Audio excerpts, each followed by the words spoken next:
దీనికోసం కూడా ప్రతి ఒక్కరిని గెలిపించుకునే బాధ్యత నేను తీసుకుంటానని చెప్పి ఈ సందర్భంగా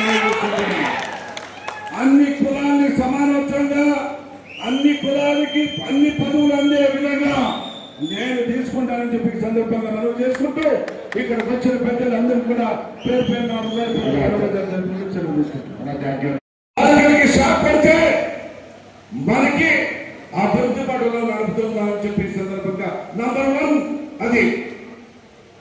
అదేవిధంగా ఈ రోజే గుత్తి పట్టణానికి వెళ్ళడం జరిగింది. ఆ గుత్తి పట్టణంలో మన గాంధీ చౌక నుంచి మన గుంటగారి చౌరస్తా వచ్చేటప్పుడు బ్రిడ్జి వరకు ఎంతో అద్మానంగా ఉన్న పరిస్థితి ఉండేది. చుట్టుపక్కల వ్యాపారస్తులకు అడ్డంగా ఉంటూ ప్రజలకు ఇబ్బందికరంగా ఉండేది. ఈ దారి హైదరాబాద్ పోవచ్చు, విజయవాడకు పోయే దారి ఎంత ఇబ్బందిగా ఉంటే ఈరోజు నేను పోయేటప్పుడు అక్కడ చుట్టుపక్కల ఉన్న వాళ్ళు అన్నా చూడండి అన్న ఇది ఎంత అభిమానంగా ఉందని చూపించడం జరిగింది.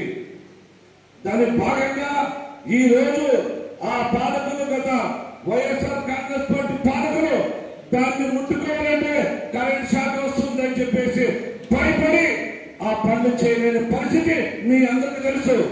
ఈరోజు చూడండి దాదాపుగా 1 మీటర్ ఉంటుందో ఏమో కానీ హైట్ సీసీ రోడ్ ఈ హైట్ లో నిర్మిస్తుంటే ఇప్పుడు వచ్చి నేను తనిఖీ చేస్తుంటే అక్కడున్న చుట్టుముట్టు ప్రజలు కావచ్చు, చుట్టుముట్టు గ్రామస్తులు కావచ్చు, అన్న ఇది సూపర్ గా ఉంది, ఇది మీ వల్ల జరిగినట్టు ఇది అదృష్టంగా భావిస్తున్నామని చెప్పడం నాకు చాలా సంతోషంగా ఉందని చెప్పి ఈ సందర్భంగా మనం చేసుకుంటున్నా. అది కాకుండా రేపు త్వరలోనే కాసాపురం బ్రిడ్జి కూడా హైట్ 5 మీటర్ల హైట్ పెంచి అది త్వరలో మొన్ననే డిఆర్ఎం దగ్గర మాట్లాడడం జరిగింది. ఎంపీ నేను ఇద్దరు కలిసినప్పుడు త్వరలోనే టెండర్ వచ్చి అది అవకాశం అది అభివృద్ధి పనుల్లో నడుస్తుందని చెప్పి మీ అందరికీ మాటిస్తున్నా.